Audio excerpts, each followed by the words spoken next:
అనకాపల్లికి చెందిన మత్స్యకారులు వేటకు బయలుదేరారు. ఒక్కొక్కరికి ఒక్కో రకం చేపలు పడ్డాయి. కొందరికి వంజరాలు, మరికొందరికి రాయి చేపలు. ఓ మత్స్యకారుడికి మాత్రం పంట పండింది. ఏకంగా కచిరీ చేప గేలానికి చిక్కడంతో ఇక ఎగిరి గంతేశాడు. అనకాపల్లి జిల్లా పూడిమడకలో వేటకు వెళ్లారు మత్స్యకారులు. అచ్యుతాపురం మండలం సముద్రంలో వేట చేస్తూ ఉన్నారు.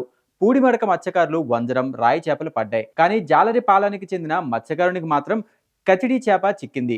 14 కిలోలు బరువున్న ఈ చేపను చూడగానే మత్స్యకారులు ఎగిరి గంతేశారు. ఒడ్డుకు ఆ చేపను తీసుకొచ్చారు, అమ్మకానికి పెట్టారు.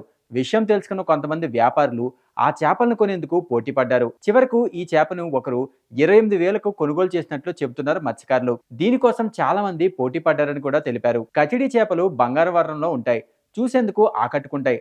అందుకే వీటిని గోల్డెన్ ఫిష్ అని కూడా అంటారు. మగ చేపలైతే నిగనిగలాడుతూ కనిపిస్తాయి. రుచి మామూలుగా ఉండదు మరి. ఔషధ గుణాలు కూడా ఎక్కువే అంటున్నారు మత్స్యకారులు. కొన్ని రకాల మందుల్లో వీటి అవశేషాలు కూడా వాడతారని చెప్తున్నారు. అంతేకాదు, సర్జరీ చేసిన తర్వాత వేసే కుట్ల కోసం ఈ చేప నుంచి వచ్చే పదార్థంతో తయారు చేస్తారట. ఈ చేప రెక్కలు మరికొన్ని పదార్థాలు ప్రాసెసింగ్ చేసేందుకు వినియోగిస్తారని కూడా చెప్తున్నారు.